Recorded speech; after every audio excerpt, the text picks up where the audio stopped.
तो बिहार में नई सरकार बन चुकी है और नई सरकार के मुखिया हैं सम्राट चौधरी। और इस बिहार को जो आर्थिक दबाव से दबा हुआ है उसे उबारने के लिए वो अब 12,000 करोड़ का लोन लेंगे। और उस 12,000 करोड़ के लोन से बिहार की गरीबी को दूर किया जाएगा। जो बिहार अभी गरीबी से जूझ रहा है, जो आर्थिक स्थिति बिहार की जो ठीक नहीं है, उसे ठीक करने के लिए सम्राट चौधरी रिजर्व बैंक से पैसे लेंगे, लोन लेंगे और अपने बिहार के आर्थिक स्थिति को बेहतर करेंगे।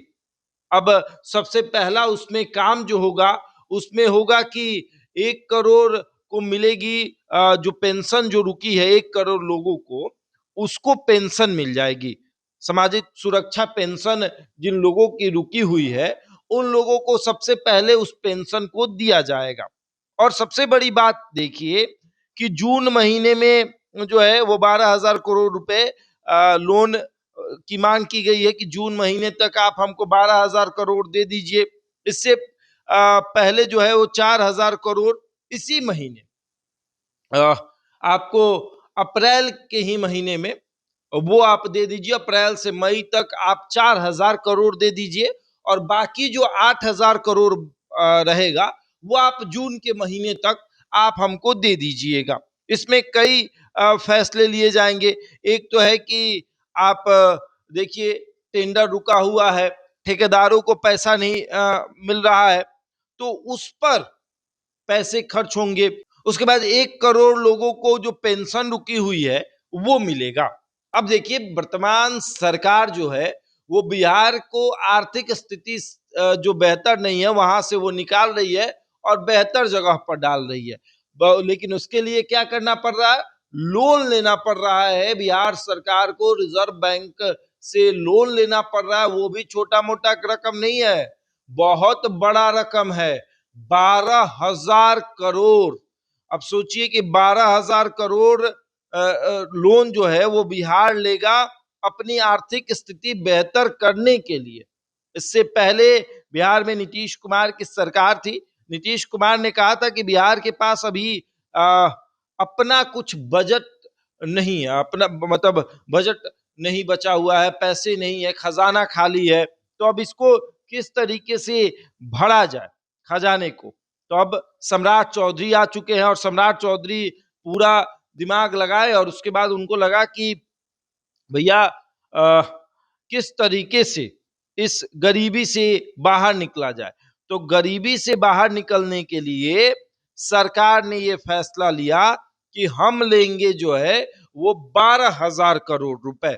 अगर इससे पहले देखा जाए कि बिहार पर कितना लोन है तो इससे पहले 3,32,000 करोड़ रुपए जो है वो बिहार पर कर्ज है।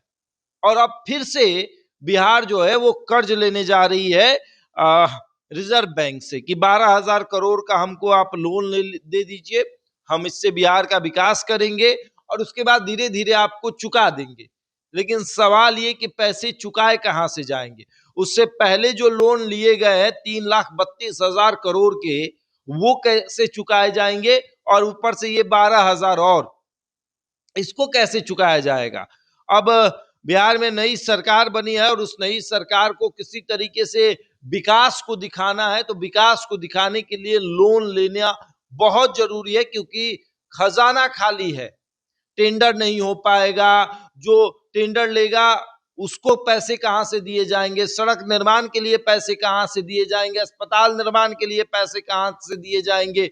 बाकी जो पे जो पैसे खर्च होंगे वो कहां से दिए जाएंगे? ये वही बिहार है जहां पर 400-400 करोड़ की बिल्डिंगें बनी हुई है, 400-400 करोड़ का अस्पताल बना हुआ है, 400-400 करोड़ का सड़क बना हुआ है। लेकिन आज उस बिहार का खजाना खाली हो चुका है, उसके पास पैसे नहीं है। अब फिर से लोन लिया जा रहा है और तब जाकर बिहार का विकास होगा। तो नीतीश कुमार के जाने के बाद जो लोन हमारे ऊपर था वो था 3,32,000 करोड़ का, और अब सम्राट चौधरी ने आते ही सबसे पहले 12,000 करोड़ लोन लेने का सोचा है कि 12,000 करोड़ हम लेंगे। तो उसमें अभी तो 4,000 करोड़ लेंगे और उसके बाद फिर धीरे धीरे लेंगे तो उसमें कई चीजें हैं, उसमें जो पेंशन रुका हुआ है वो मिलेगा, विधवाओं को जो पैसे देने हैं वो मिलेगा, सब रुका हुआ है। तो सब पेंशन और इन सब चीजों पर खर्च होगा। आगे आगे देखिए क्या होता है। बहरहाल इस खबर में इतना ही, बने रहे हमारे साथ और देखते रहे द इंडिया टॉप।